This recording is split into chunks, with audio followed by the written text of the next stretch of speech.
You're listening to Kill Cliff's Hazard Ground podcast, with service members from across the military sharing their stories of combat and survival. And now, here's your host, Mark Zinno.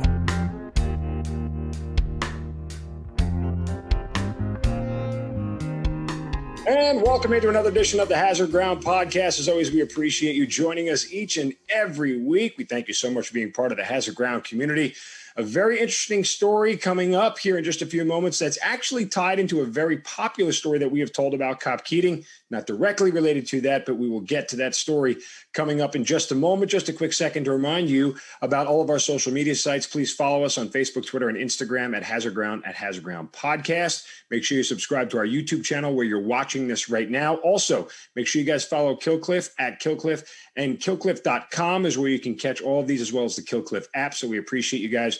However you're consuming this podcast and this show, we appreciate you guys doing that each and every week. One quick note also about our Amazon promotion. If you go to our website, hazardground.com, and you click on that Amazon button at the bottom of the homepage or under the sponsors tab, you can do all of your normal Amazon shopping. Same thing on your smartphone. If you go to hazardground.com on your smartphone and click on the button, it'll direct you right to the app. So all of your credit card information is saved. Do all your normal Amazon shopping. We get a percentage of what you guys spend, and then we donate a percentage of that back to some of the great charities and organizations you've heard featured here on the Hazard Ground. So we appreciate you guys supporting veterans all over America.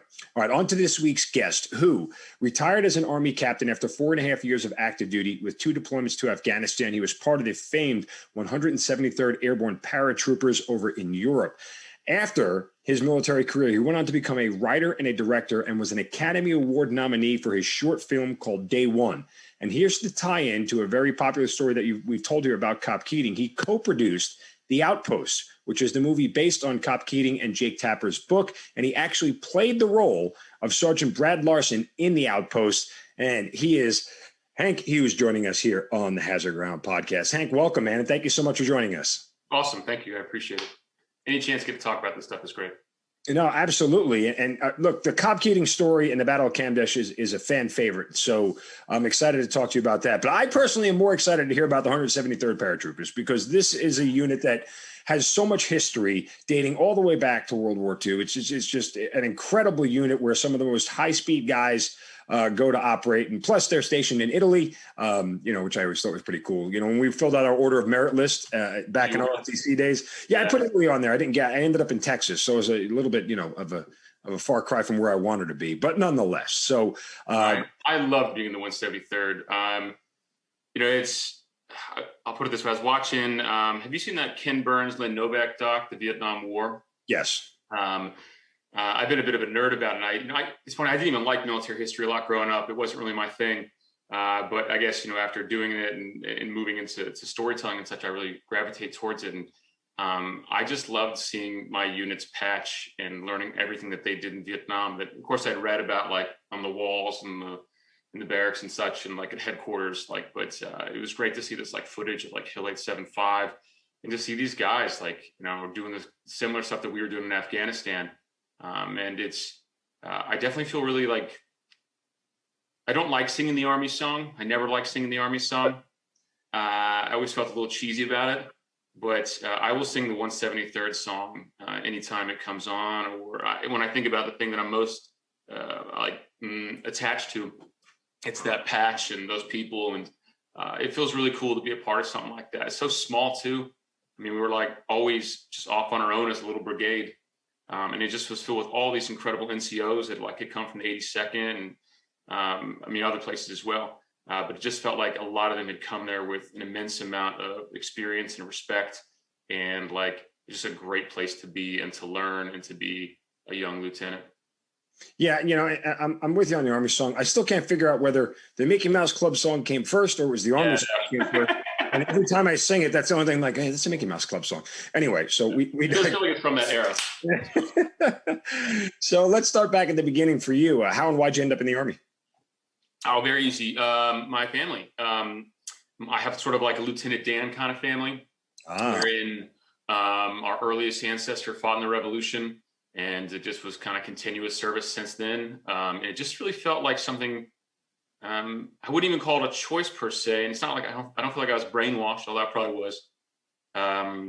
Like, you know, I just used to wear a uniform when I was 3 and pretend to be my dad. And my mom was in as well, and her father was in, her twin brother was in, and before that they were in Italy. And so I just grew up in this family that, like, what we did is we were part of the American Army. And I just thought that was a great thing to continue. And I think I just always felt like I would have been a little empty if I hadn't done that. I mean, I didn't join because of 9/11. I didn't think when I joined, I was like, or at least when I was thinking about it, I was like, oh, I'll be like hanging out in Germany and drinking beer. That's what my dad did. And I did some of that, but in between that, I was like hanging out in Afghanistan a lot, I guess. But yeah, it was really about family. And I didn't really even think I would do, like, I thought I was going to be like a signal guy. And then once I got in, I realized, like, if I'm going to do this, I better do this and, like, see what they have to offer. And that's how I kind of ended up at the 173rd. Any conversations at all with the family about taking a different route? Because it's always sort of difficult to break ranks. I mean, appropriate term, right? You know, and some of that is, you know, ethnic and, you know, how you were raised and all that plays into it. You know, like, for example, a lot of my friends who are Jewish, you know, if their family was a family of lawyers, their sons and their kids became lawyers. Totally. Yeah. That's the way they're. So was there any sort of conversations with the family about possibly doing anything else? You know, it's funny. You would think from, like, the sound of, like, how I describe my family that there's like this pressure. Everyone's a real, like, uptight at the dinner table, and, like, I don't know, like, literally 3 squares like this every day. Yeah, but it's like it's actually, they were, like, really liberal people. Like, I didn't not to need to get into politics or such, but, like, I didn't grow up knowing that I was living in a conservative community until high school, because of my sort of parents' progressivism. My mom was in the military. She was also a captain in the Army, but she got out and she was a speech therapist and did special education. She was always drawn to, like, this. I can't think of who that person was. The Helen Keller story, and so she always had a big heart. And so we kind of grew up with that. And, like, my dad's side used to be Quakers, and they quit being Quakers to join the Army. And so it's like there's all of this, like, I guess, hippie shit going on in my family as well. That's like, so there was never any, like, you have to do this. It was more like, you should do what you want to do. And I was raised in a very loving and, like, supportive environment to choose what I wanted to do. I mean, I think they were pretty confused when I was like, oh, I'd like to make movies. Maybe not confused, but, like, it's just far outside of anything that we do. But they were never sort of like, you should do this. I think the only person who got pressure was my little sister. Got a little pressure from my mom saying, maybe you should try it. But she ended up going to the Peace Corps instead, which is, like, just sort of, like, shows, like, that's the kind of family we were in. Different kind of core, I guess, right? Yeah, obviously. Yeah. You're right. I have to ask you, we neglected to mention this. We started chatting about it before we started recording, but you went to Boston University. And so, yeah. You know, I mean, I'm just kind of curious how you didn't end up, you know, is it the Beanpot game against Boston University and Boston College? And, you know, the ice hockey lore of Boston hockey. I mean, you know, you didn't go down that road at all, huh? No, you know, it's, I did. I loved sports for a long time in my life, and hockey was my favorite sport. I played up until about, like, 13 or so. But I was born to be an officer because I'm like a beanpole who can run, and everyone else was going through puberty and they were hitting me very hard. And then I tried football and it was worse. And so I stuck to soccer and running. So I don't know if I had it in me to be an athlete, man. Maybe I could run a marathon. I have, like, that sort of body. I don't have this sort of thing that's, like, they can take a hit standing up really well. I'm, like, too tall, and, like, I just go really far when someone hits me. Yeah. See, I think the difference between you and me is, well, I'm not that tall and lanky. When I got hit in football, I wasn't dumb enough to quit. Like, I just kept coming back. So, you know, I figured if, you know, I got back up, they might respect me a little more. No, they only knocked me on my ass even harder. So, lesson learned. I was never meant to be a soccer player, though. So, different discussion. Anyway, so you graduate from Boston University. What year is it? It was 2006. Okay, so both wars are fully kicked off right now. Totally. and you are knowing you are going to war. Your parents know you're going to war at some point in time. Yeah. Any reservations? Any sort of I guess apprehension, if you will? I think the power of suppression is very powerful in the young mind. And the only time it really hit me was my unit was in Afghanistan when I started Ranger School. And I remember like sort of having the thought, like, maybe I shouldn't go to Ranger School. Maybe I should join my unit. And excuse me. And basically, a lot of trusted people were like, no, you should do that because you'll learn what you need. And I'm so glad I went to Ranger School. If Afghanistan changed me, I think Ranger School maybe did twice as much. I feel like it just sort of rewired my brain in a great way in terms of preparing you for combat. And so when I got out of Ranger School, I found out that my next door neighbor in Heidelberg, we went to Heidelberg American High School together. Both of our families were military families. Ben Hall, he was lieutenant in the 173rd. And my dad told me in our driveways, like, hey, just so you know, I didn't tell you this, but like when you were in mountain space, I think it was, Ben got killed. And I was like, shit. I just talked to him on the phone like 2 months ago. And it starts to really hit you, and you start to think about his family, and I know his family. I had a major crush on his sister, and it's like this whole, they would have like a second life. They're like our neighbors, and they had kids the exact same age as us. And then Ben and I both joined the Army. It was just a very strange sort of like sliding doors or like mirror image thing. And I was like, whew. And then I thought I should not think about that anymore. And so I didn't think about it a lot until years later. And I probably think about Ben every day now. But I pushed it as far as I could from my mind because I didn't know what else to do. I got a hint of it when I got to see my family right before I deployed for Thanksgiving. My mom, they let us go all the way to the terminal, even though it's like still post 9/11 and you couldn't do stuff like that. And I just remember seeing my mom cry as I was leaving, and it just sort of like hit me of like, wow, this is like bigger than me. This is beyond my understanding. And so I just thought I should probably try and do my best and not get hurt. But, so, I mean, there was apprehension in that level, but beyond that, no, not really. I think it was, I think you knew it was coming. Yeah. Yeah. I mean, it's for years. I'll never forget the first time I saw my older brother break down and cry that I was heading off to Iraq. And sob uncontrollably, like I've never seen it happen before. My parents divorced when we were kids. I never saw my brother cry. Even when I had a cousin who passed away at a young age, never really saw him cry. But when I, was leaving for Iraq about a month before or not even about a couple of weeks before I left, I mean, I saw that him just lose it.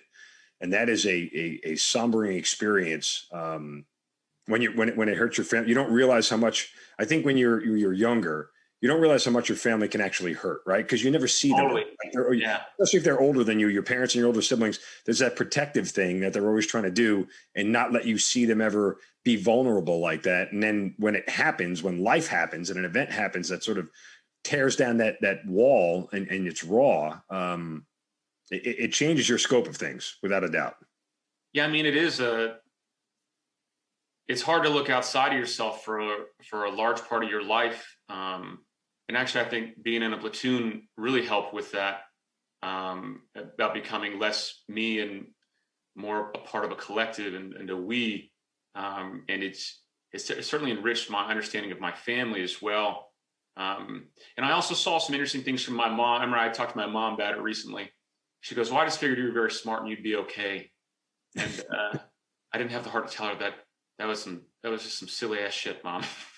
Won't let her watch. I haven't met any amount of smarts that's been able to stop a bullet, right? Yeah, Mom, I don't have the force. I cannot divert things with my mind. I'm not invisible, Mother. They can find me as easily as they find others, but yeah, I don't know. I do. I mean, I don't know. I guess thinking about all this makes me feel so lucky that that I was able to get out through the other side. I mean, I'm a pretty healthy guy. I live a really good life, and I think about those voids left in families' lives. You know, those Gold Star families. This is a hard thing.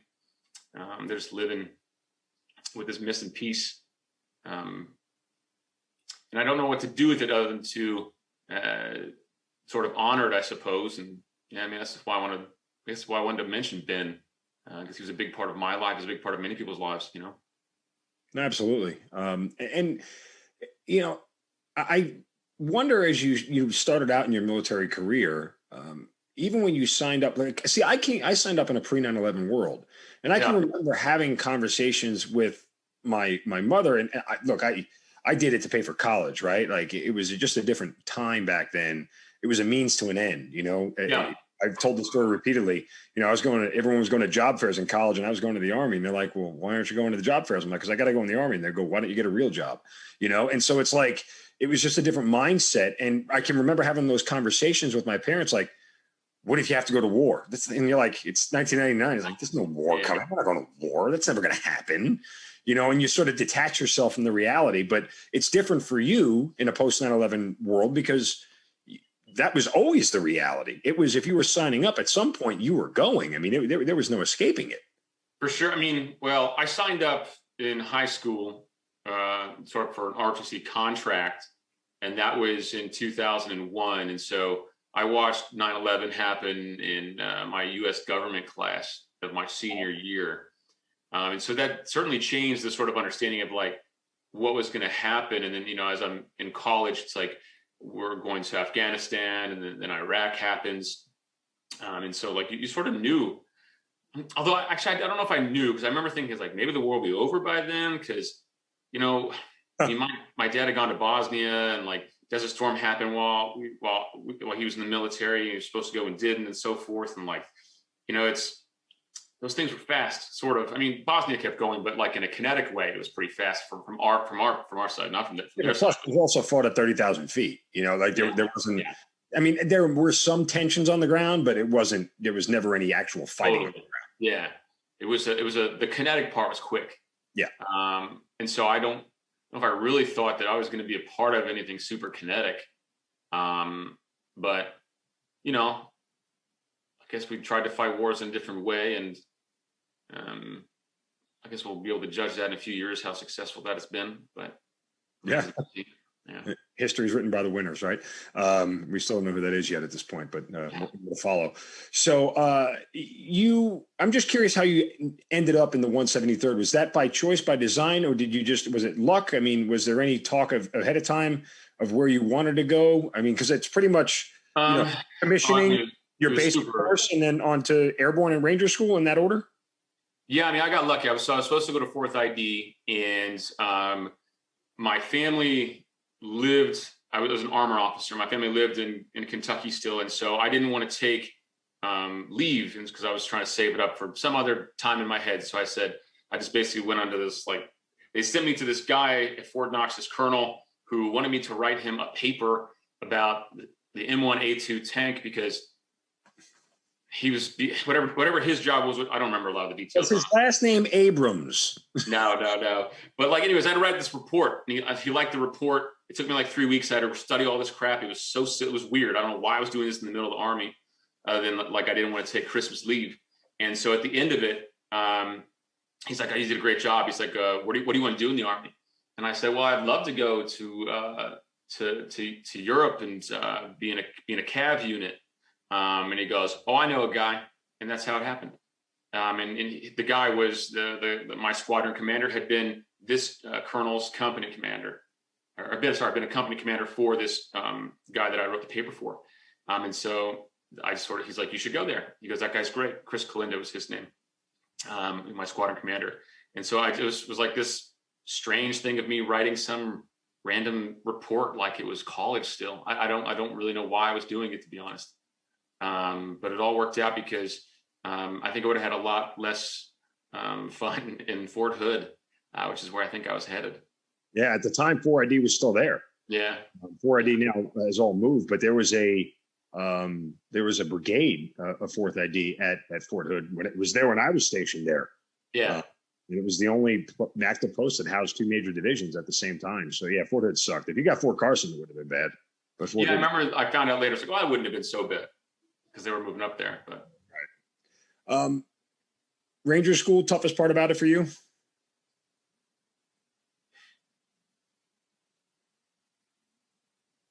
Learning not to quit.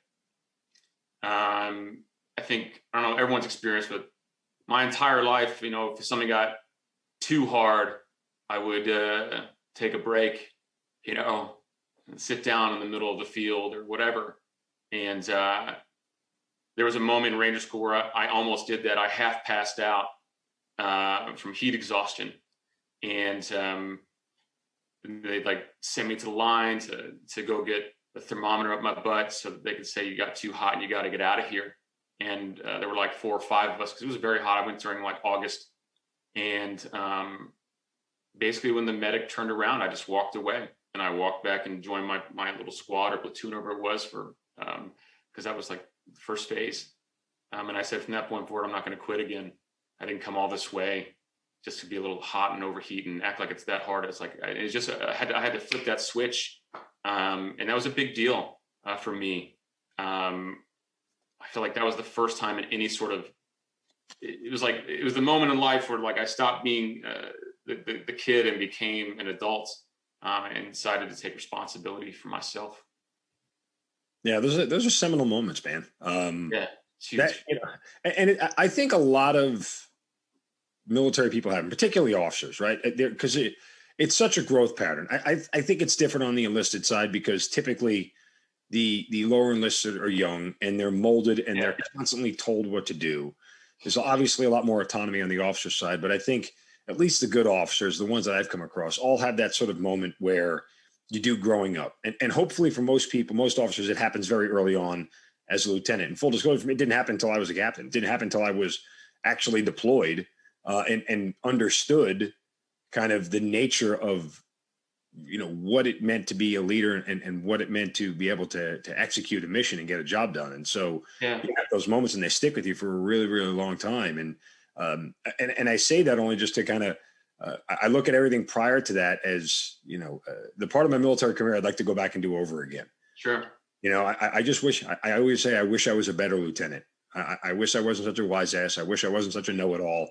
I wish I had probably sat back and listened more and tried to take it in more and appreciate what I was doing at the time. And that's just the very nature of it, though, in some ways, that you're asking someone who's 22 to be a father of 40 or something like that. At least a parent doesn't. You can argue who the father, who the mother is, I guess, inside a platoon. But and that's a lot for a 22-year-old. At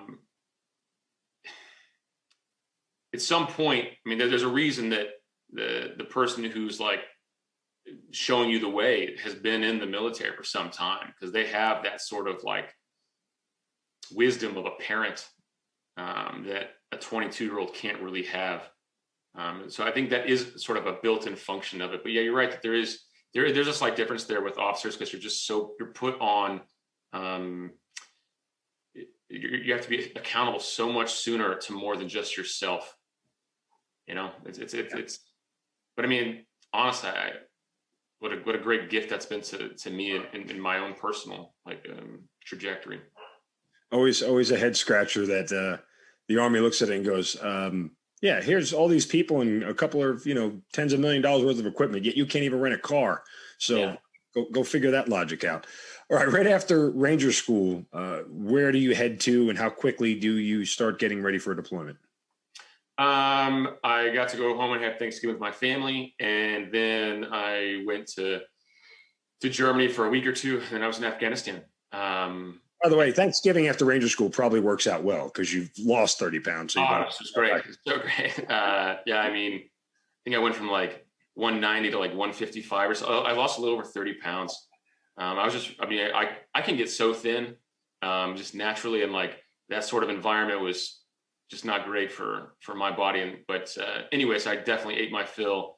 And I remember that by the time I got to my unit, I was still pretty weak, and I was trying to work out with some guys.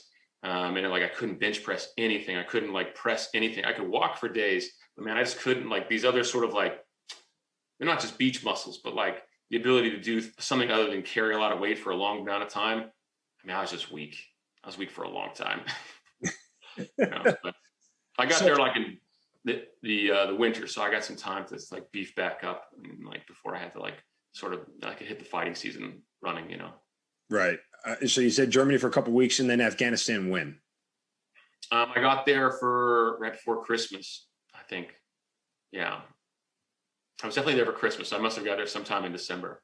Yeah, and then I took the platoon over in January. Wow. So not a lot of train up time with those guys. Oh, I mean, none. No, I mean, it was like, I met my platoon at Cop Keating. I didn't, I met my commander the day before because he happened to be coming back from R&R. And so we flew there together.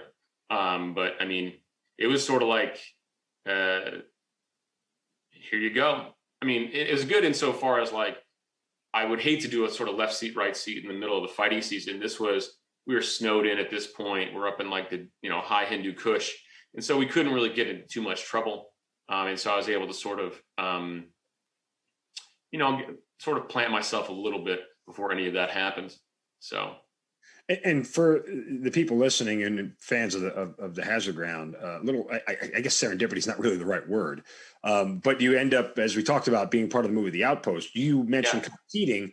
You weren't there for the Battle of Kamdesh. You were there the year prior. That's right. But it's just sort of, fate that it happened to be that you were stationed at that place, only to make a movie about it later. And I am curious your thoughts, because as somebody who's never physically been to Cop Keating, when, we start preparing to talk to guests who are in that battle, and you just go over the landscape over and over. And for the life of me, and I asked this of everybody who was there about how you entered that place and what your thoughts. I can't think, and I'll take me back to ROTC days, like all of your 9 principles of war, your Okoka, everything that you learn to be a lieutenant.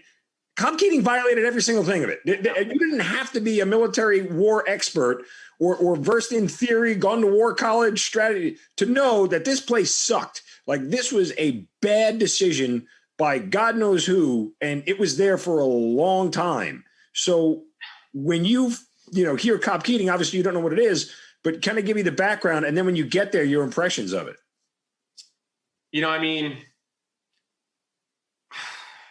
I think the framework to try to understand why it's at the bottom of a bunch of mountains surrounded on all sides.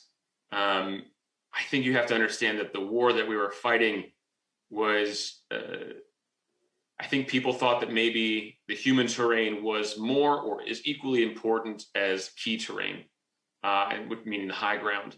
And so I can see how we ended up at this position where, like, well, here we have better access to the people and logistics, and it's kind of also like kind of where I think they kind of stopped. Like, I guess here we'll kind of make a base.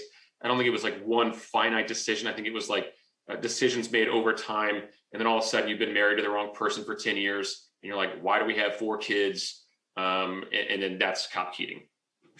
And so it's just a series of unfortunately shitty choices. I only laugh because half the country can laugh if they've ever been divorced. They understand. Yeah. So, how did this that is the sort of, I think, perfect analogy for it, actually. And then my impressions when I got there, look, everyone's a cherry at some point, and I was a cherry lieutenant, but I wasn't dumb enough to know that, like, when you get off a helicopter, you're supposed to take a knee because you don't want to get your head chopped off or pushed over. But when I got off the helicopter at Keating, I just couldn't help but look up, and I just lost my entire situational awareness, and it was just probably mouth breathing like an idiot looking up. And I remember my commander had to like pull me down. He's like, "Get down, you idiot." It was so good. It's so dumbfounded. You're like, what do we? It's like you can't even see the top. It's like it's just everywhere surrounded. And you're just like, man, that's like, and it's so much cover and concealment. It just made no sense. And like, I mean, I remember that same commander, very smart man. He was a former Green Beret. I went green to gold. And I mean, certainly a father figure in my life, Joey Hutto. And I remember he said one time, he's like, "Oh, my biggest fear is like, we have one of these Alamo situations." I remember at that point, I hadn't even thought about that. And I was like, "What do you mean?" It's like, we get surrounded. And I was like, "Oh shit. Yeah, you're right." Because at that point, we'd only had sort of like small engagements because we'd never had to like fight anybody in mass. We would get into, I'm sure we fought squad to platoon size other elements from time to time, but like usually it was sort of like mountain to mountain in the mountains. Then when finally, 371 comes around, they get surrounded by, I guess it's like 200, 300, 400 people, and that's a lot. I mean, it's hard to sort of back down from that. So, I mean, I don't know how I feel for you guys every time. And again, I had started to look at this battle after 2 deployments downrange, and so I've had my fair share of experiences of combat. I don't know if I would be as aware had it been my first, go round of things. And I'm just wondering, did you ever have the thought like, holy crap, we're going to die here? Because like when I look at it, if you inserted me there, anytime post my first 2 deployments, I'd be like, no, Yeah. This is not where I want to breathe my last breath in this little dump at the bottom of these mountains. It's just tactically a bad decision. I didn't feel that there. I felt that on my second tour more because the violence was much closer. Right. I was south of Kabul and Logar and Wardak, and that fighting was like probably closer to like what people experienced in Iraq. You're getting shot at from that corner of that building, and that I felt like whenever I got shot at in Cop Keating, I always had like a good space to run to. There was a mountain. It felt like what Ranger School was like, which is like this romantic version of combat of like you against me, and we got rifles and cover and concealments and like old school stuff. And so in that way, I felt okay because I never encountered something where I was severely outmatched in a way that like it would devastatingly happen to that place. Because of that terrain, and once you got enough people to fight against, I'm sure. I also never saw someone like get shot in front of me until my second tour, and that's when I think that is an experience that really makes you that tears down those walls you sort of like put up of like, I'm going to get through this. I'm going to be okay. The violence was never that close to me. And at least I never saw violence. I never saw my guys get hit at that close of a distance. Mm-hmm. And so I wouldn't say I felt invincible. It just didn't occur to me in a way that once I went to Logar, and all of a sudden you've got like 4 or 5 wounded guys, and you're just like, whoa, like one little mistake, and now all of a sudden we've lost 5 guys. And like, that is a much different feeling than anything that I had in Keating. Yeah. Well, I want to get to that second deployment, just kind of putting a bow on the first one. Your first engagement in combat and everything else. And, do you feel like that experience prepared you for the second one adequately? I got so lucky. I got to be a platoon leader twice, which is like kind of like winning a lottery. And so by the time I got to the second one, I definitely felt like I knew how to communicate really well, which is really, I think, all that being a platoon leader is sort of like, I learned the key, I think, to being a platoon leader is understanding that you don't have to have all the answers. You just have to know what the right answer sounds like and how, and if you can get there faster, the better. And then it's just being clear about the decision. That, I think, to me was a lesson that I felt my first tour I came in, these guys had already fought. They'd lost a commander already. They had this big battle on July 27th, and I hadn't been a part of it. And so I felt inadequate in many ways because of that, because, it's like, I mean, you see it in Band of Brothers, you see it in every war movie or something like that. There's some new guy And it sucks being the new guy because you don't have the same experience that brought everyone together. And so in that regard, I'm sure there were definitely times where I think I was probably trying to make up for that with what I was hoping was confidence, which I'm sure at times felt like arrogance. And I think that by the second tour, I don't think I had any of that. Also, it was beat out of me in my first tour by my platoon sergeant. I remember I hot dogged once, and I was like, oh, I'm going to just fight in a t-shirt. And he's like, he didn't call me a son of a bitch, but he basically did. And he's like, you're like supposed to be the role model for everyone. And if you are like this, how do you expect everyone else to act? And I probably stopped trying so hard at that point. He was so good, Sergeant Burns. He's just like, we used to call him the Lieutenant Factory. I mean, the other like guys that had gone through him, he sort of he was a very calm man. It just like kind of reached through to you like an uncle would. So I think that in that regard, it did help me to, being a lieutenant is like also learning like you're not one of the guys, that you're separate. And that's a hard thing because nobody wants to be alone, especially when you're 22 and you're on the top of a mountain and there's no one else you can really talk to about what you're experiencing or your fears or like, just like, hey, how do you do this? There's no one to talk to. So I think that I learned a bunch of those lessons in my first tour in a way that, my second tour I lost, he didn't die. He was wounded pretty badly. My platoon sergeant, and I was never really given another platoon sergeant for the rest of that tour, which was about like 8 months without like I had two E6s, but they never gave me a sort of like, one of them was actually I only had one E6 at that point, and he was an FO, but it's kind of a weird ragtag situation. But I think I was only able to do that because of the experience I'd had of being surrounded by such a strong NCO and like squad leaders and such in my first tour.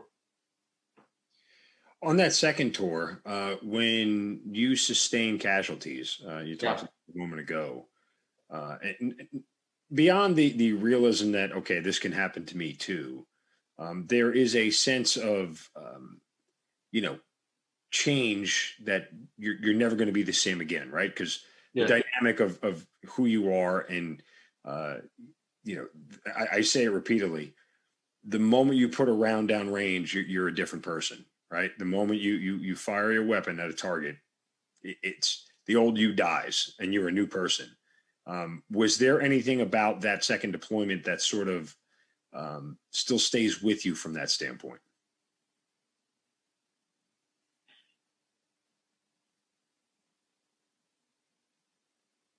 I think it's the only time I felt guilty or like guilty how? That I made a mistake, and because of that mistake, people got hurt. It's the only time that really happened. And it's not an egregious mistake. It was, I said, hey, I made a rally point and I used a colloquial term instead of like a grid. I said, hey man, I'm at the fucking castle, trying to describe a building that I was at.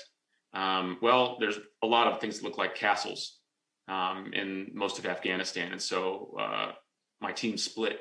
We ended up getting split because of that shorthand, when I should have used a much better use of sort of some signal or some something that could be only interpreted in one way. A grid coordinate would have been correct. And because we got split, that's how I think we were able to sustain so many casualties, because that entire other element was the one that came under contact. And so, I think, I ended up carrying my platoon sergeant on my shoulder to the helicopter. And that's like, it's a harrowing thing to feel like, man, this guy's bleeding because I fucked up. And like, I'm old enough now and away from enough now to go like, I didn't build that bomb. I didn't blow it up. I didn't create every little element of that scenario. I didn't like actually put the shrapnel inside of my platoon sergeant. Right. So I don't mean to confuse those ideas, but it is sort of like something that I still carry because it's a mistake that had such severe consequences that I can't now see any mistake I do the rest of my life in somewhat of that light. And it's been something that I've had to sort of keep track of as I've become a different person. Because I'm not a lieutenant or a captain anymore. I'm just a guy. You know?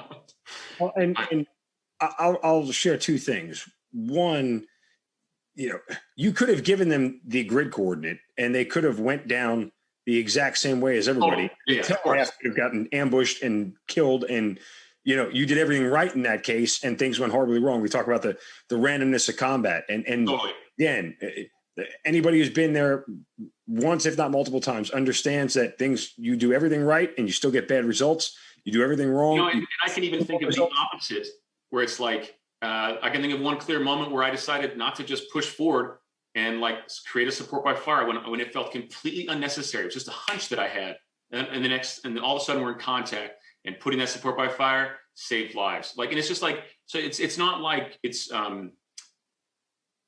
there is a balancing of all of these things, and you have to sort of try and create, I think, that remind yourself of that totality when you, instead of going down the rabbit hole of like, this was all my fault. Yeah, I mean, it's a dangerous game to always play out the multiple scenarios that could have went down in any given spot. That is a rabbit hole that people who lose others in combat and lose brothers and sisters in combat, they inevitably go down. I think it's impossible not to. I think you'd be less human if you didn't. But it always leads to a very dangerous place emotionally, and the things you're going to put blame on yourself for, and how you reconcile that, I think, is why we see a lot of the struggles that veterans have what they do. Sure. But similarly, I mean, I had a similar story, and I was 8 days from getting on a plane to leave Iraq, and I cut a couple of corners and went on a mission without a map because I knew where I was going. And long story short, on the way back, we had to take a different route, and I didn't have a map. And my vehicle, the one I was in, rolled over an IED, so I almost got myself killed. So I understand that sort of hey, let's just do this because we know how to do it, and kind of details matter, right?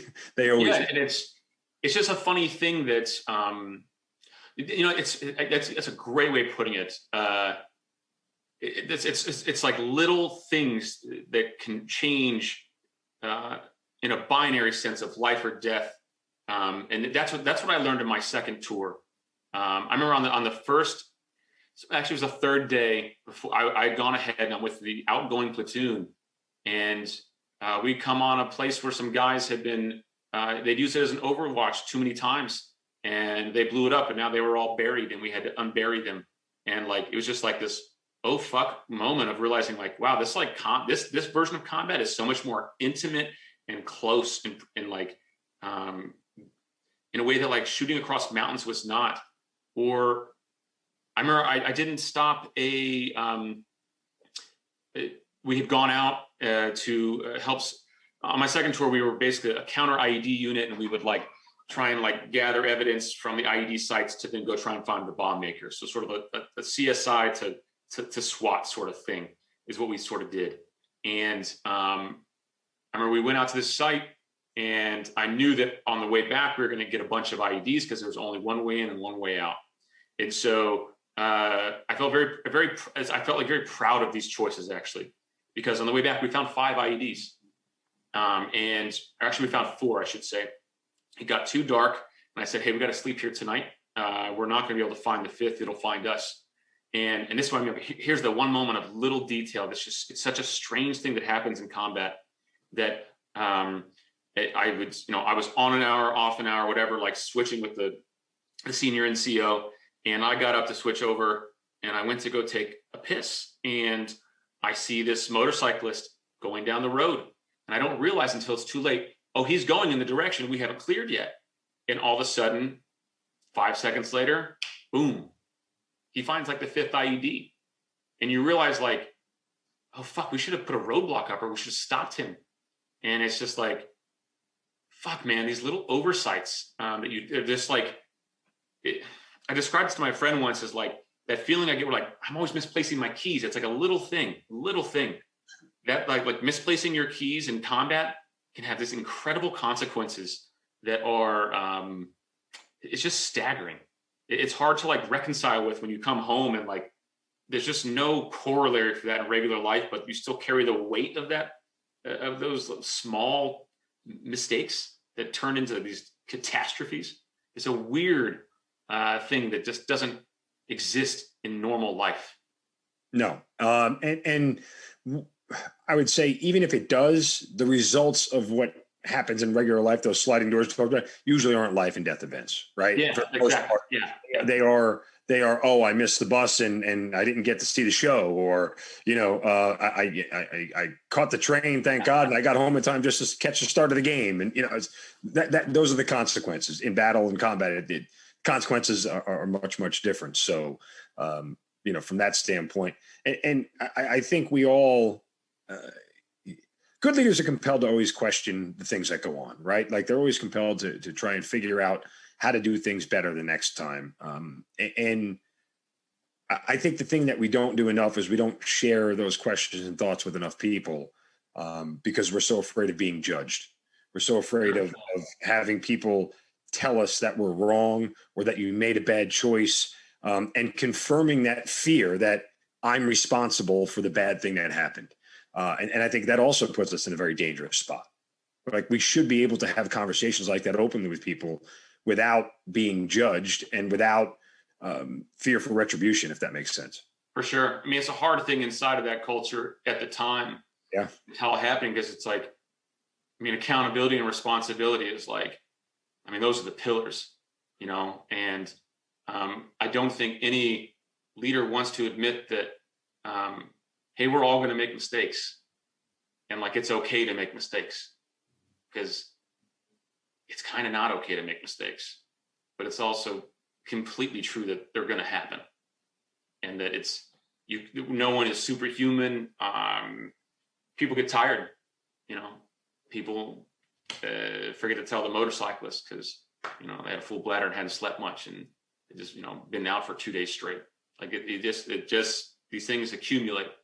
But yeah, you come out, as you mentioned earlier, healthy, relatively unscathed. You look back on that experience, lucky to survive, did what you needed to do to survive. Do you ever wonder sometimes how you made it out? I do. I think I'm coming up on 10 or 11 years since the second tour. So it's like, I've also had sort of a journey. I think a lot of us probably have of, I've just become much more open. I went to therapy for a few years, sort of learned how to access feelings that I had pushed away for a long time. And so it's sort of, I think only in the last few years, and in fact, actually making the Outpost was such a strange thing too, because like, I walked onto this set that looked like this place that I had been that no longer exists. This is weird deja vu of like, that's my bunk. It's like, it's a weird thing. And I think that's when, I had a friend kill himself recently when I was there, and we had been friends at Keating. And I think I'd also been taking these acting classes to try and like not look like an asshole. I think all of a sudden I just really started to feel things, and it struck me. I was like, holy shit, I could have died in a way that like I hadn't really ever admitted that.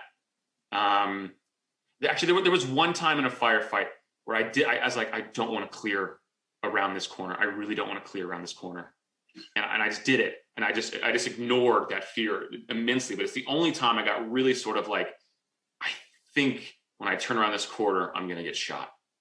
And I didn't. I was surprised. But it's probably the only time where I actually felt that. And I just bottled it up until, I don't know, 2 years ago. And then I think I started feeling it in a way that was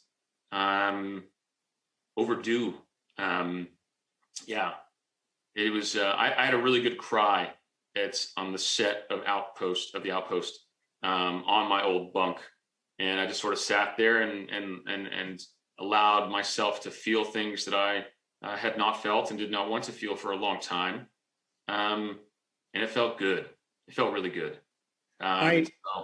There's part of me that's envious of you for that. And there's part of me that is also petrified. We interview a lot of Vietnam vets, and the Vietnam vets who either have been fortunate enough or have chosen to go back to Vietnam, to walk the same ground where all these bad things happened, and do it again.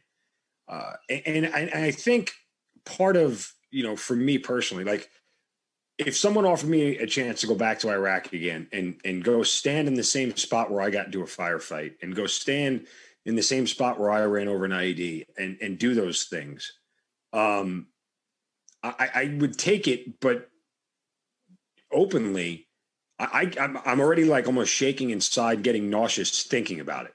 Yeah. Because the amount of raw emotion that literally at this moment could overcome me, I certainly wasn't ready to handle then, and I'm not ready to handle now, from a standpoint of my life has changed so much since then. I wasn't married then. I didn't have kids. Yeah. I have a family now. I built for lack of a better term, like a legacy, if you will.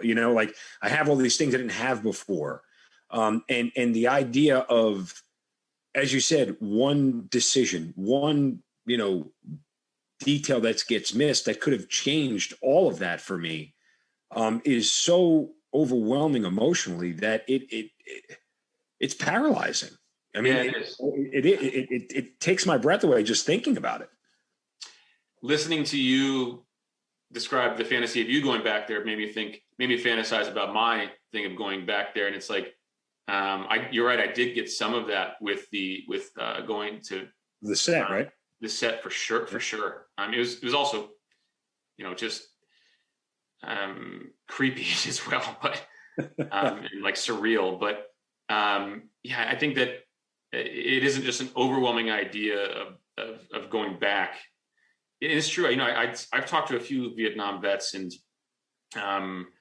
it hasn't happened every time, but many times it has, where I'm so curious, like, how are you guys dealing with that now? What do you think about that experience now? And on more than one occasion, they just sort of like, it's just these old tough dudes crying, and you're like, whoa. It's like 1968, dude.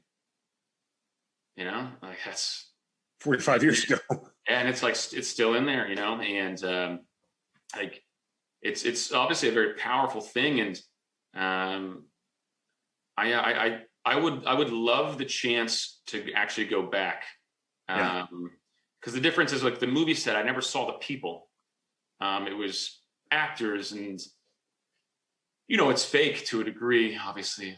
I think it would be another thing to look at the faces of the guys or their children that I fought. Like, it's that confrontation with I don't want to say it's the other, but probably the other side, and their humanity. That would be that would make my top 3 things I would love to do before I die. I mean, I think it would be harrowing, but I think it would be one of the truest moments of my life. Well, you and I will now start a foundation to return Iraq and Afghanistan vets back to, although probably not the safest decision to do at this point in time. We're going to have to wait a little bit longer before we start kicking this thing off here. Oh, and I've been teasing this idea of doing a doc about that. I'm not a documentarian, but of trying to do that, but it's like, it's just so dangerous. To be like the first guy who goes back, it's like, I'll basically end up kidnapped, Pretty much. Yes. Pretty much. Yeah. I mean, it's but the catharsis that's in those moments, I think, and when you talk about that good cry that you had, you can't help but be brought back to it. And I certainly, I'm not assuming it's the same thing as far as, but the recreation of it just probably stirs up a lot of them. Oh, for sure. If you showed me a picture of it right now, of the location, because I could literally, if I could draw the entire battle space and everything that was around me. I can put it in my mind and see it clearly, like I was just there. And so, getting that sort of reality, I think, is very, very, there is some therapy in it, but there's also a whole lot of emotion I think a lot of people may not be ready to deal with. Yeah, I think so. I mean, haven't had kids yet, but I imagine having a kid is probably the most emotional moment of anyone's life. And I would think when you're a guy, it's just like a big mess. It's a lot of things going on. You're aware. You're like, I mean, yeah, so you're like, oh, this is mine. I keep this one. Yeah, got it. All right. So that one's mine. Looks like the other one. The other one. That one. All right. Yeah, I had twins, so I had two. I gotta take both of them home. Got it. Okay. Noted. So, but yeah, no, I'm sorry. I didn't mean to cut you off. No, it was a great retort to that. Honestly, it's really funny. Just that I think that there are a few moments that you could sort of set aside as like, these are sort of subliminal. You know, they hit this like other transcendent space. And I would think that going back would be one of them. And being able to make that movie was sort of the safest Diet Coke version of that, you know, right. Which was great. And I do feel incredibly grateful to have been a part of it. I was lucky to be a part of it. I mean, we're so fortunate that Jake Tapper wrote a book, and then that it got made into a movie, and then that I got to be a part of it. And in some level was, it felt like I was half lucky and half sort of, it made me feel like a sense of duty. Like I have to do this, like no matter what, I have to do that. Like I can't imagine not being a part of that. Yeah. Before we get to the filmmaking portion of things, I wanted to ask you about the decision you made to get out of the Army. Were you always just going to do your initial term and get out? Was there any talk for you to continue on? Any of those thoughts? In between my two tours, I decided I hated garrison life, and I looked into like maybe I could be like an ETT or I think we didn't call them something else, but the training teams with the Afghans and such. And then that sort of led me down this path of like I was too young to do it or something, but I got to do another tour with the same unit, and I got to spend a lot of time with some ODAs and some Green Berets or whatever. And I loved the way they operated. I thought it was sort of like it like hit this, you get to be a soldier and sort of a egghead sort of thing going on, but also be like a snake eater, tough guy. Like it captured all of these things that I wanted to be in many ways. And so I thought about it. I really did. I was like, do I want to do that? Because I could have. I was falling in love with the idea a lot. It just felt like I always had this love for movies, and it's like, if I do this, I don't know if I'll ever go back to that other one. And so it felt like a fork in the road for me, whether that was true or not. And so I was like, I think I'm going to get out, because I don't know if I wanted to be in for another 5 years or however long it was going to take. I forget what maybe it was 6. I can't remember. And I feel like also like once you get to 10, you're like, well, I should stay in for 20. It's like all these incentives. And once you get to the top of the hill, just walk down. Yeah. And so I was like, man, you should probably get that out. And so I did. And it was the right choice ultimately. I got lucky as to be a PL twice and to have 2 tours that quickly in 4 years or whatever, and to come out the way I did. And I got to do some stuff that was really remote and like this young man's romantic idea of what it means to, to be a soldier and such. And so I don't think if I keep scratching that itch, I don't know if I'll get much more out of it. So I walked. Yeah. When you think back to that, I mean, look, obviously things have worked out, phenomenally for you. But not playing out how it would have worked out, I guess, full confidence you made the right decision. Yeah, I think so. Yeah. Yeah. I mean, there are times I wish that I had sort of seen that thing,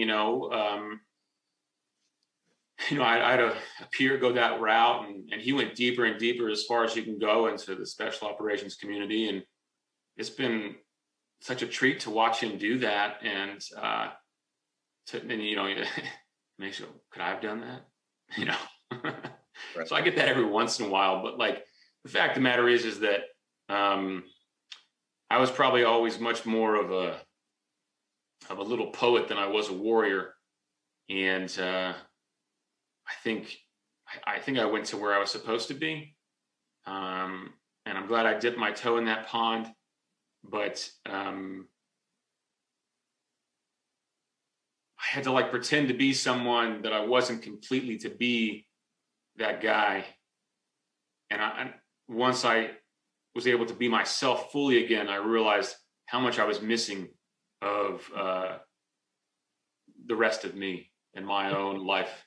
When you told your guys you were getting out and they asked you what you wanted to do, did you tell them I'm going to go make movies? Oh yeah. I think everyone. You're crazy. I mean, first off, everyone thought I was gay. And I was like, I fucking get it, guys. I get it.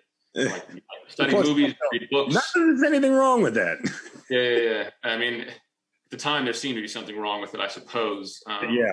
But I mean, it was not for me. Actually, I always try to turn it on the head of it, and be like, God, we can't even really use these words anymore. But it was so prevalent at the time that everyone would just throw around fag, and so I would just double down and say that I was a fag, and just sort of get into this sort of like pissing contest about it, and this like chest bumping thing.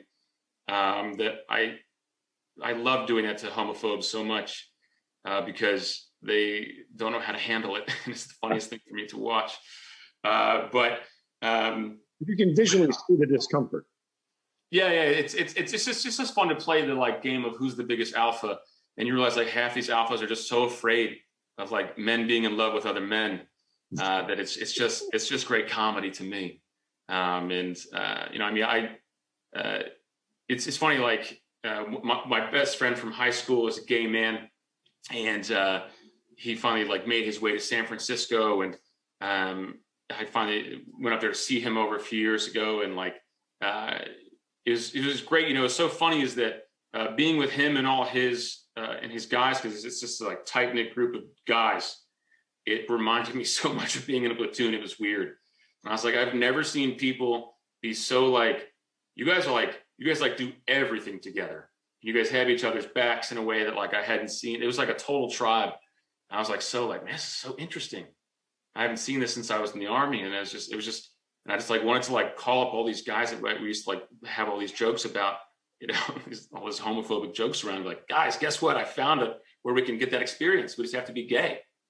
And we moved to San Francisco. They have so much fun, and they do. But anyways, yeah, that was sort of. I don't know what we're talking about now, but here we are. Yeah. Well, moving on from your career in the military. All right, so are you going to film school? Is that the intent at this point? Yeah, I went to the American Film Institute. Okay. And I just knew that I needed some structure once I got out, because it's a strange thing, you know, to go. I think that transition is hard for everybody. I had heard that it was hard. I could see that it was going to be difficult. And I said, man, I can't just like go out there flapping. I need like something to like structure my day. And so I thought that was a good idea. And it was a really great school. And I was finally ready to be a student. I learned a lot from it. And I loved every minute of it, I have to say. I was not a great student in undergrad. I was too smart for it, you know. Like I thought I could just like skim by a lot and not pay attention here and there. And you know, it was different when I was 27. Now I was like, oh, I'd love to learn. And there's some great people here I can learn from. And they brought in just a catalog of professionals you got to listen to, speak to, and like learn from them. And I just soaked it up. I loved it. I'd go back to that school again in a heartbeat. Not that I need to, I suppose, but like just to relive that. I think school is just such a great place. Once you're finally ready to do it, it's like a playground. I don't know if I'm going out of order here chronologically, but you mentioned about learning, and I would be remiss if I didn't mention that one of your mentors in the movie industry ended up being George Lucas, and he directed, what was that? What was the name of that movie? Oh, Star Wars. Yeah, that's the one. So I don't know if that came after you made Day One or before, but I mean, before, obviously actually it was before. Yeah, and shout out to the American Corporate Partners, because that's all through them. They were teaming up veterans with mentors in the field that the veteran was pursuing. And I think it was just a matter of right time, right place, because someone got Tom Hanks. I heard someone got Oprah. Like there was like a celebrity push at one moment. And I think someone had spoken to George Lucas's people, and they asked to see some of my work to make sure that I guess I wasn't a dipshit. And so I sent them some, and it was good enough, I guess. And it was just this weird, like, I felt like Cinderella going to the ball, man. I didn't know who I was meeting. It was all surprise. It was on TV with Bob Woodruff, excuse me. Yeah, Woodruff. Ugh. I was going to say those are two different people. Yeah. Sorry, apologies. It was just cool. I was like, I got to meet this guy, and we talked over maybe the year or two. I'd go up there to his ranch. Skywalker Ranch is like this strange paradise where everyone gets to like live in this beautiful property where there's like vineyards and cows and lakes and just make movies. Yeah, I was thinking of something totally different when you said Skywalker Ranch. I'm thinking like stormtroopers on every 15 feet. And they've got like outside the front door. No, it's like this. Boba Fett is the butler. That stuff's all over the place. Oh, is it really? You spit and hit some memorabilia or whatever, but it I guess it shouldn't be surprising. Everyone there is a Star Wars fan. I don't know why I didn't think that wouldn't be the case. That like, they just work there, but no, everyone's like, they're all in the Church of Star Wars there. But no, he was such a pets. Yeah, he was so kind to me though, and gave me his time, and we just talked about story and like where to sort of like focus my attention on things. He even watched some of my work, which was not great, and then by the end, I did make this short day one, which was based off of, I had a female interpreter on my second tour, sort of a Afghan American woman, and or I should say Pashtun, and so I made this film about her, and George Lucas and basically the bunch of people that he'd introduced me to up there were super kind and gave me a bunch of services in kind. That was like visual effects, and we got to do sound up there with, I'm talking about like the best of the best. And it was just such a incredible experience that wouldn't have happened if I hadn't been a vet and they hadn't been this program, and George Lucas hadn't, he just so happened that he gave a damn. And so I just felt really lucky. And I soaked it all up and learned a bunch. And, I felt really good when the film started to take off. And it was cool. The guys that I did sound with, they're like some of the best. They do Star Wars, they do J.J. Abrams movies, Paul Thomas Anderson movies. They've been nominated and won Oscars many times over. And we were at the Oscars together. It was so cool because like I was there because of with their help. And it was just such a funny thing to be like, wow, I was just some guy who were helping out, and now it's like we're both hanging out here. And for them, it they'd gone a bunch of times, but it was kind of cool just to see and to experience that with them. Day one gets nominated for an Academy Award. I don't know what the equivalent to that is anywhere else in life. I suppose it's like being told you're nominated for the Nobel Peace Prize, but I haven't been nominated for that either. So I'm a little bit at a loss here, but I guess kind of what's that feeling like? And do you get a call? Is there a letter in the mail? How does one find out they've been nominated for an Academy? Well, you apply. There's a process, so you're up for it.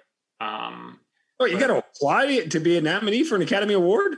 So you have to you have to win another festival. And then once you win that festival, you qualify to be considered for the Academy Award. Huh. And like getting to the New York Marathon, but different. Yeah, exactly. Actually, yeah, exactly. You have to build up like a credibility, I guess. I got to win a couple other marathons first before they're going to let me run this one. You can't just run in New York. It's true. And so, but you're like one of 1,000 500, it's somewhere between those numbers, I want to say. And so it just seems like that's not going to happen.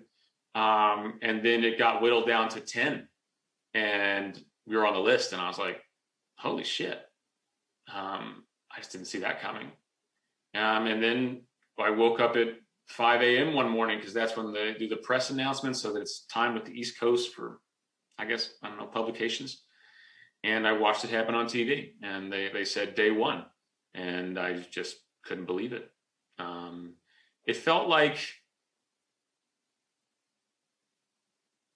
I put a lot of my own feelings into that movie about how powerful the war had been for me. Frankly, it's less about soldiering and more about confronting everyday people, everyday Afghans, and sort of those experiences I had of going into people's homes in the middle of the night to take their dads away. That sort of burned something in me that I wanted to talk about, and the intimacy of going into someone's home. You're a father now. Can you imagine someone coming into your house in the middle of the night and throwing your kids around? And we didn't throw people around. I shouldn't say it like that, but I'm sure it felt like that. And it's particularly for them, to have a foreign man in your house, like to have like 30 or 40 of them with guns pointed at your people. It would make me want to murder people if they ever did that to me and my family. And I thought about some of the grace that I saw in those situations. And so I wanted to capture that. And so it felt honest, it felt good that what I felt was honest was being seen by other people, and that they were responding to that experience and those sort of feelings that I was, I guess, grappling with. And I don't know, I think in some ways, art is just an expression, it's an act of creation, and you're trying to say, I feel this thing, do you feel that thing? Walk in these shoes, do they feel like your shoes? And I felt like a lot of times I would look into these families and see my own family, and I was happy that I was able to capture some of that and share it with other people. Yeah. I was going to ask you, and hearing that last answer sort of answered the question for me. But I wanted to ask about, there's, I guess it's similar to music. Like you can get people who are talented and make music and make songs, but they're not making their music. You seem to just indicate now it's not about making a movie. It's about making your movie, and your movie should say something. I'm correct. And like, you're not going to do a film for the sake of putting out a film because it'll be a successful movie. Are you more just about doing a film that says something emotionally to the audience that you want them to know? Or is it a combination of both, I guess, in the industry? Look, I turned down an action movie. It was probably stupidly, professionally, but ultimately I thought, I don't have children yet, and at some point I really want to, and I think when that time comes, I can be less precious about the things that I want to spend my time doing, and I will definitely do an action movie so that I can provide for my people. But I've been trying to write things that mean something to me, that get at that experience, that get at the family I come from and that legacy. And I like to work within that sort of space because it feels like I am making good on something, or at least trying to, in a way. But at the same token, I also want to entertain people because it's powerful to entertain people, for them to escape into a story and forget about the bullshit of their lives. And,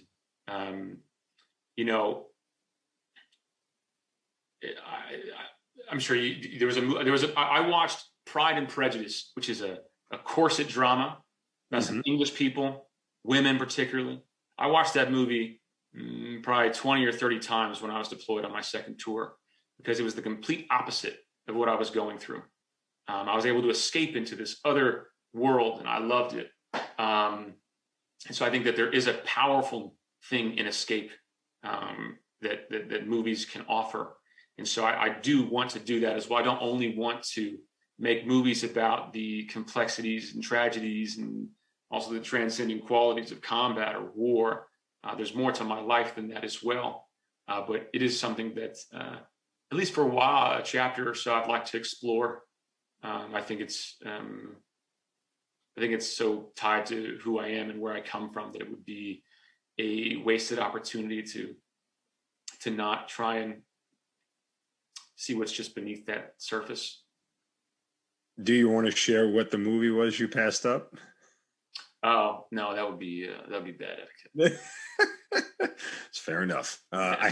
Forgive me, I had to ask. No, I understand. I'm not upset by it. But yeah, and I think all those things are true. And I don't know. I think there's an idealistic part of there's an idealistic part of being a soldier, right? Sure. Like you want to lead, and there's a romanticism of combat, and there's a romanticism of being a soldier, and then sometimes the actual reality of it is different on ground. But I think that there's a balance between all those things, and in your line of work, there are movies that say something, and then there are movies that are just movies, and they're good movies because they do exactly what you said. They just entertain people. Yeah. I love a good riveting script that makes me think and makes me kind of make my mind do more work. And then there's always the ones that just take you out of reality for a couple hours, make you laugh your ass off, and you cherish those all the same. So absolutely, I think I would hope that I would say the movie that really made me think about movies early on was Last of the Mohicans, and I saw the last 15 minutes of that movie, which is like there's all this is incredible music, and it's like fathers and sons and chasing after captives, and like it's like this huge culmination of running up a mountain and trying to save this woman, and then the loss of the last Mohican, the son, in this incredible fight that is essentially wordless for the majority of it. And I think that kind of film is able to both entertain and to reach deep inside us with like some of the myth and some of the human touch and experience. So, I mean, ideally, you want to make things like that. It's just sort of like,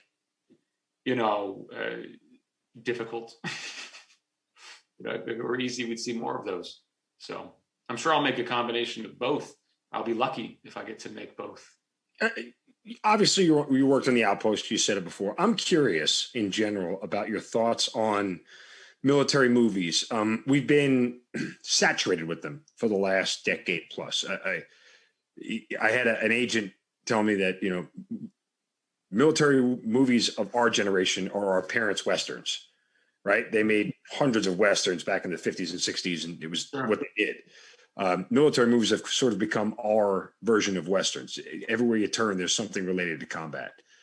I, for one, I judge a military movie based off of not necessarily its accuracy to the story, but its accuracy to combat.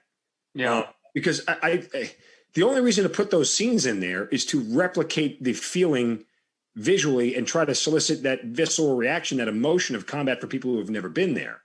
And so that's just my barometer for judging it, right? Like, I said this to Rod Lurie, who was the director of the Outpost. We had him on the Hazard Ground. I know when they do a good job at simulating combat, when like my knee starts, I had that nervous twitch and my leg just generally starts shaking, and I could feel my heart beating a little faster because it sort of brings me back, that adrenaline rush and that heightened sense of, okay, it's on kind of deal. And I got that from the Outpost. The last hour of it when they did the actual fighting, I felt like I got that. There are a lot of other movies. Black Hawk Down did that for me. To me, that's still the gold standard when it comes to creating a combat movie that I think hits it. There are a whole bunch of other ones I think that missed the mark, but I'm just curious on your thoughts on military movies. Too many of them? Can we do more? Is there room for more, or does it have to be room for more? I don't feel like I can't speak to The Outpost. I'm too close to it in terms of being able to assess it and judge it. I think it did a lot of things really well, but it's hard for me to really say what it is. I also have like different ideas of what it could be or what it could have been. I was there, I was a part of the making of it. So it's hard for me to see it for what it is. I can see that it does capture an authenticity, which I'm very happy that it was able to do. My thing is it could probably have done some things better or such, but that's just, at this point, it's hard for me to turn things off. It's like, that's my job, is to figure out how to make things better. Anyways, I think though that I haven't seen Our Platoon yet. I haven't seen Our Apocalypse Now. I haven't seen a Saving Private Ryan yet from our generation. I haven't seen The Best Years of Our Lives. You ever seen that film? No. It's this old black and white film about these guys coming home from war. I watched it recently. It's phenomenal. It's the closest thing I've seen to the coming home story that just touched me. And it was like, the movie's made like 1946 or 7 or something. It's old, man. One of the characters is a guy who has no hands, a guy who lost them in the war. And he's an actor. Well, he wasn't an actor, he acted in that movie. And so I think that there's I think part of it is, and I suppose this might be self-serving, I don't think the people who are telling the stories quite have a grasp on it yet. It's sort of like, right now we've only seen a bunch of men direct Little Women or like tell that story. And it's like, we haven't seen it from inside that experience.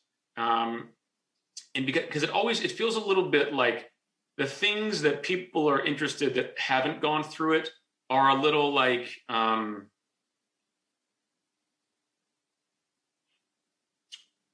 pornographic. And that's a weird term to use, and I'm sorry, I'll try and explain it. What I mean by that is they're sort of like ooh and awed by the superficial elements. Right. And not interested in sort of like what's beneath the skin and the sort of other ways that intimacy can be represented, to complete that analogy. And I'm hoping that at some point we can do that. It also feels like a lot of people are interested in trying to tell the modern war story in a way that wraps up the politics of it, in a way that, like, politically, it's too much of a mess to try and solve in a 2-hour movie. Like, yeah.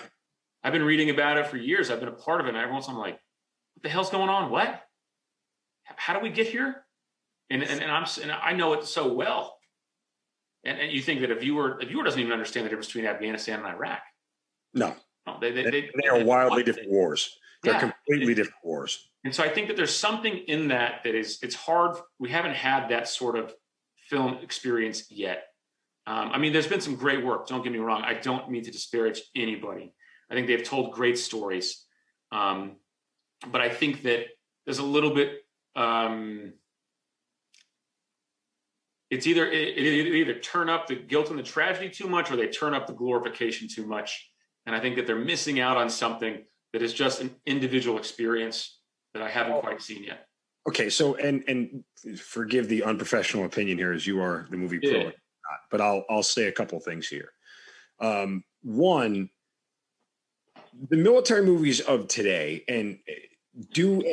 while they can do a service to combat, what they can't do a service to, especially in the 2-hour film, is the bonds of soldiers, right? Yeah. Like you can't shortcut that in a real way. Saving Private Ryan does a better job at that than it does at actual combat, right? Yeah. The opening scene everybody loves, but people who have been in gunfire know it's complete horseshit. What lost me immediately was the guy in the water. The bullet goes in the water, goes through the guy, and comes out the other side, which ballistics and bullets, that doesn't happen. Water will stop a bullet. So, you lost me with that as far as, a guy walking around looking for his arm. We're just whatever. Anyway, and that's just a critique. But I think Saving Private Ryan does an amazing job at building the relationships between the people in that squad. And that's real and authentic. And that, the fight between Ryman and Horvath, that stuff happens. That's real. And it only happens because these guys actually love each other, and I think that is hard to recreate in battle scenes. And it's so hard to shorten that without trying to give you one or two impactful moments that just lead your mind to assume that that's the case. Like, these guys love each other. These guys hate each other kind of deal. The best thing we've seen thus far, actually, out of to represent the recent wars, has been Restrepo. I think that Sebastian Junger and Tim Hetherington really captured. I think Tim Hetherington called it Man Eden, and and then Sebastian Junger said on top of that, it's the only place he knew where young men could openly love each other. And I think that I have not really seen. The Outpost gets at that in moments. It's a condensed form, and it has this big battle, and so it's difficult to sort of do all of that at the same time. It's like you have to pick one or the other. It's hard to do both in the same movie. Yeah, it really is. And you're right that Saving Private Ryan was kind of able to do it successfully. I hadn't thought about it in that way in a while, and you're totally right. It perfectly gets at that camaraderie and that sort of family quality that they have. So I would like to see some of that. I think it's also interesting to see what happens when people come back. I haven't seen a lot of great veteran stories yet. And I think it's because the people outside of the community, I think they think that story is drugs and suicide, and it doesn't have a happy ending. It's hard to sell it. Yeah. And it's like there's other ways to tell that story that aren't about the terribleness of it.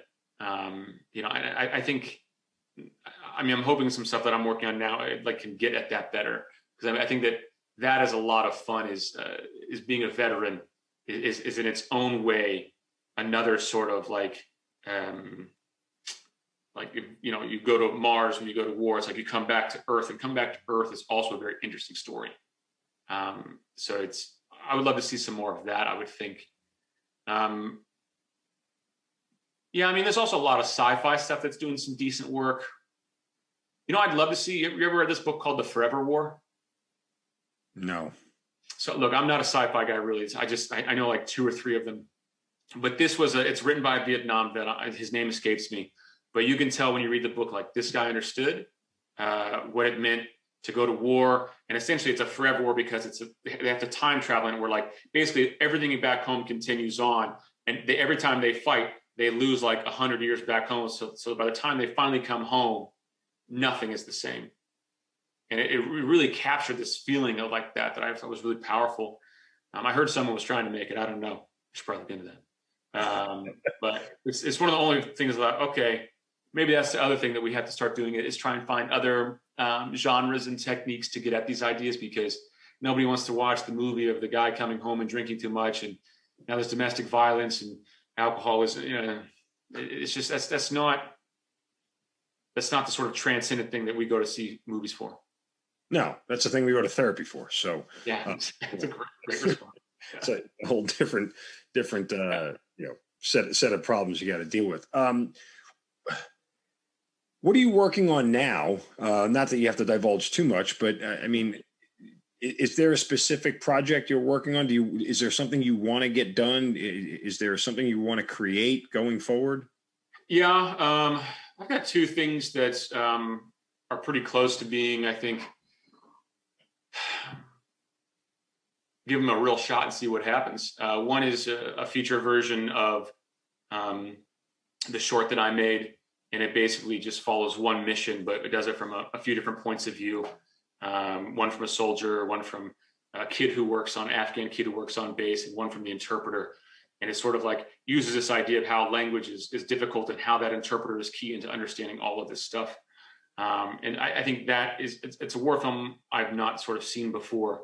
And I think that could be a very engaging ride.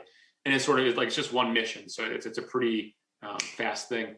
So I'm hoping I can make that at some point. And the second one is a sort of veteran coming home story. But it's much more, I won't tell you what it's about, just because I don't want to jinx things and so forth. But it's much more like No Country for Old Men or something like that. It sort of gets into these sort of crime thriller areas that I think is an interesting space of like bringing the war home a little bit. So, what's mentally tougher to stay in, Ranger School or the movie industry? Ooh, there's a lot of quitting both. yeah. They're both wars of attrition too, by the way. It's so funny. That is the analogy I give people, and they're like, well, like, how long are you going to do this movie thing? Like, how do you know if you're not going to make it and so forth? And I was like, in my mind, I am treading water, and so are all my peers. I just have to be the last one treading water. Mm-hmm. And so I just try not to focus on, they're both mind games for sure. Look, Ranger School is harder because it's more intense, but doing this as a lifetime is more, the consequences are higher because, you know, now it's starting to affect people that I love in a way that, like, if I fail Ranger School, it just means that I feel like a loser for a little while. You know, it's like, I'll be all right. But if I fail at this, it's like, well, I promised these people I love that we were going to do certain things in certain ways. How am I going to have a family? It's like it has consequences of real value in a way that, like, Ranger School doesn't. But I think, look, Ranger School is probably the hardest thing I ever did. Yeah, in a condensed amount of time. I think it was harder than combat. It wasn't as catastrophic or as as scary or as meaningful by any stretch, but it was probably harder for me. Yeah. You played Sergeant Brad Larson in The Outpost. No designs on wanting to stay down the acting world? You're a much better writer, director than you are an actor? Well, I only came to that role because the people who make movies are cheap, and they knew they could get me for a low dollar amount. That's not entirely true. I think it's that I understood that Rod Lurie, who was the director, I was working with him on the script extensively, and we needed someone to play Brad Larson because he played such a massive role in the battle and in the movie.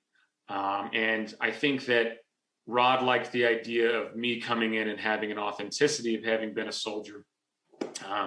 Although I'm sure I don't hold a candle to Brad Larson. But, you know, I did that because I didn't want to say no to things in the way that, like, once I was like, hey, if you're going to be in the Army, you might as well, like, go be in the 173rd, go to Ranger School, go be a platoon, like, go be an actual platoon leader. Don't, like, if you, I mean, obviously it's not all your choice, but like take it head on and don't say no to anything. And I felt like, you know, I definitely learned at Ranger School, like, hey, like, you learn what it's like to carry the 240 or, you know, a machine gun or whatever. It's heavyweight. And I wanted to know what it was like to be an actor. And so this was the only chance I was ever going to get where I knew I wouldn't fail completely, because I knew that I had done one other acting job in my entire life, is that I pretended to know what I was doing when I was a lieutenant. And so I could do this role too. It's funny because I was just having our producer, Matt, you know, he and I were lieutenants together, and we were just joking the other day that we lived by a motto. I mean, I know what I'm doing, but at least I look good. And that was sort of how you got by as a second lieutenant. You know, if you just kind of look the part a little bit, you could pass as somebody who looked pretty cool and high speed. All you had to do is not open your mouth and screw it up. You know, it's an old Abe Lincoln proverb, you know, better be thought of a fool than open your mouth and remove all doubt kind of deal. Yeah, that was, unfortunately for me, I never shut up as a lieutenant. So quickly people found out what a moron I was. So lesson learned again. Hard not to be a lieutenant and not look like a moron, at least that's half true. the time. If we're going to make the Hank Hughes movie, who's playing you? I'm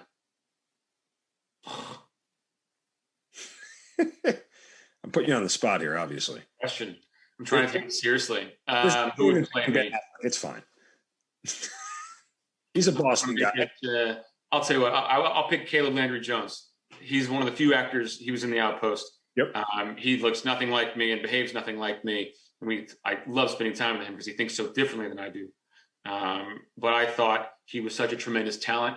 I would watch that guy do anything. I'd watch that guy put up wallpaper. Like he could do anything, I think. I get too many Jeremy Piven references, or Joe Rogan. Yeah, or Joe Rogan, or I personally would pick Scott Conn. He's just cool. He looks like a guy I would go drink a couple of beers with. So I'm sure he has a good time. And he's short and stocky like me, so I think it all kind of works out. If you weren't doing movies, what would you be doing? I thought about this actually. I think I'd try and be a therapist. I had such a great experience in therapy. It really helped me understand things, and I like to explore psychology and how people think, and what a beautiful gift it is to help people understand themselves, forgive themselves, help them find a way forward that is better for their life experience and for those around them.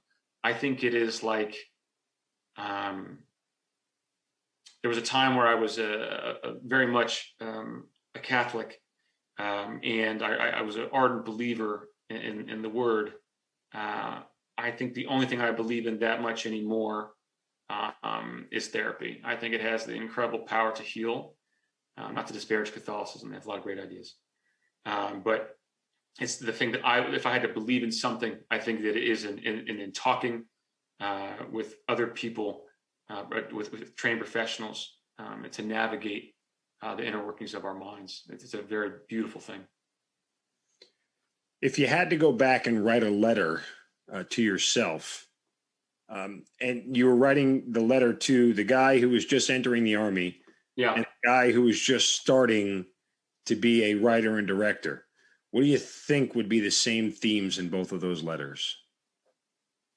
What comes to mind is the best advice I've ever received.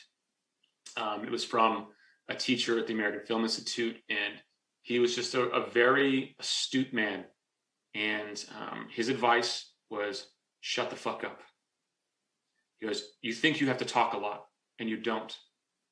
Because the more you talk, often the worse, the less clear you are, and the sort of less effective you are.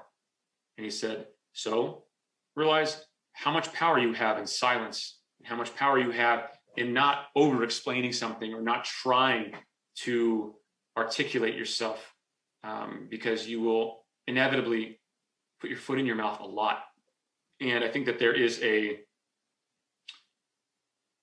an incredible power in using your words selectively, particularly as a leader, that I found to be very useful. I didn't know this trick when I was in the Army, but I learned a bit more, directing. And it's less is more is also what he's saying.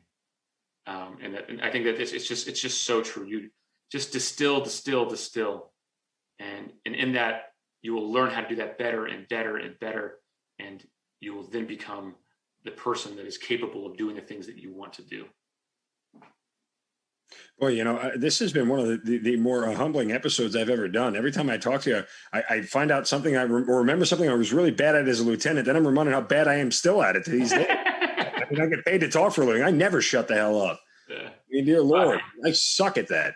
I wish I was a man of few words. Then again, I wouldn't have a job. But your job is talking, to be fair. Yeah, I mean, it's it pays the bills, right? I didn't want to work for a living, so I decided to become a radio host. Bad idea. But again, I marvel at how little I know still at this age. I wish I could shut up more. So, kind of wrapping things up here with you, I guess I don't know. It's fair to compare the movie industry and being in the military, but I think like anything that ebbs and flows and the ups and downs in it, it's sort of how you heal it, or how you deal with it. Did the military prepare you mentally for the rigors of the film industry? Yes and no.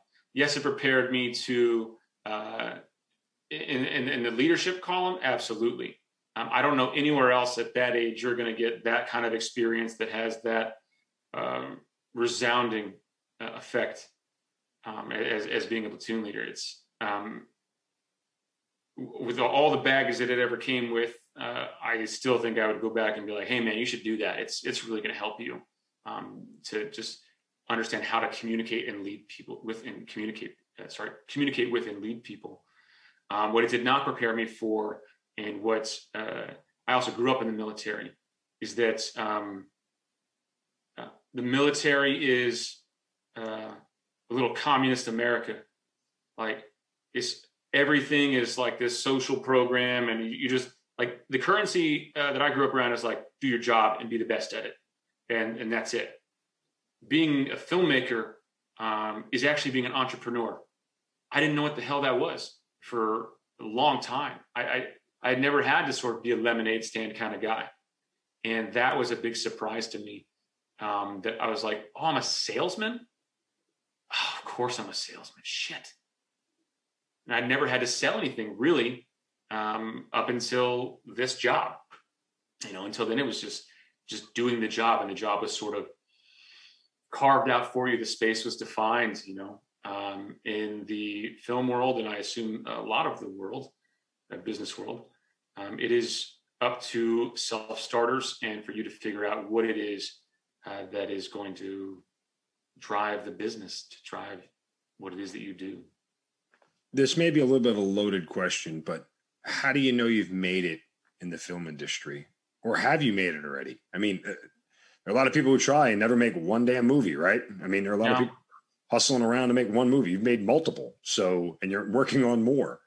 And again, it's loaded because I'm asking you to sort of critique your own career. And sure, yeah. I mean, like me in the radio industry, do I think I've ever made it? No, but I've been doing it for 15 years. There's millions of people who don't get to say they did this for 15 years.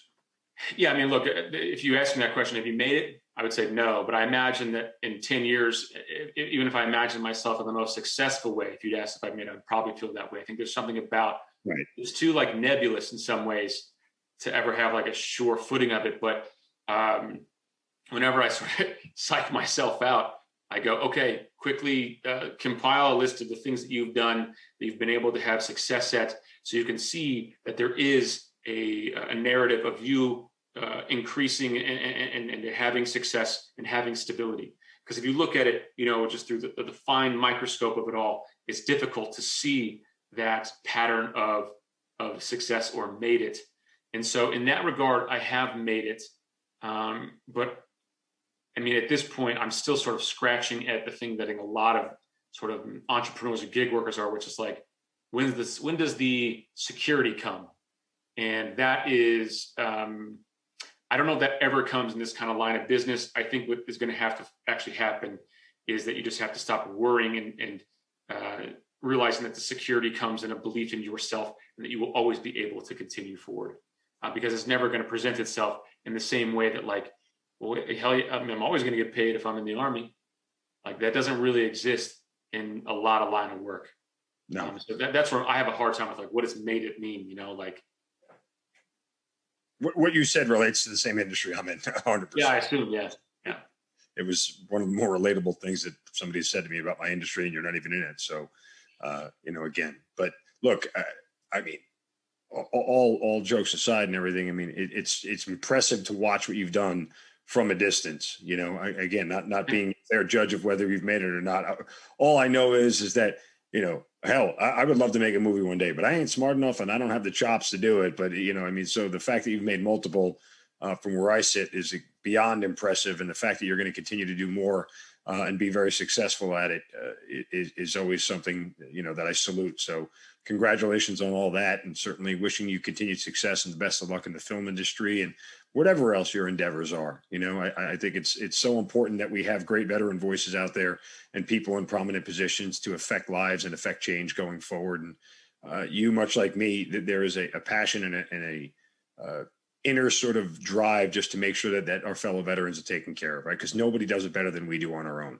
It's the buddies. It's the one thing we've been brought up to believe. You take care of the person to the left and the right of you, and don't let anything happen to them, and the rest of the stuff seems to be okay. And I think regardless of what we do in our civilian lives and everything that goes on, that part never leaves us. And that comes through in everything that you're doing and the work that you want to do and the work that you have done. So again, wishing you nothing but the best of luck and the best of success going forward. And certainly thank you for sharing your story some parts of it. Obviously, bring back some raw memories, and it's always tough to sometimes go over some of that ground again. But the honesty and the candor is certainly appreciated for the audience. So thank you for all that. It's my pleasure. I think that ultimately I want other people to feel that they can talk about their experiences, and I feel like my only mission in that regard and my duty to my community is to just be honest. And we should promote that, because there's nothing worse than people who can't talk about those things. It's cancer. Thank you. Thanks for being part of the Hazard Ground. Thank you for having me, man. I appreciate it. All right, that'll do it for this week's episode of the Hazard Ground. Again, make sure you guys are subscribed to our YouTube channel and following us on all the social media sites. Again, make sure you guys download that KillCliff app. Check us out at killcliff.com. We appreciate you joining us, and we'll see you next week. You've been listening to Kill Cliff's Hazard Ground podcast, hosted by Mark Zeno. If you have an interesting story to tell and you'd like to be on the show, send us an email at producer@hazardground.com. And if you like the show, don't forget to subscribe, rate, and review on Apple Podcasts. Thanks for listening. We'll see you next time.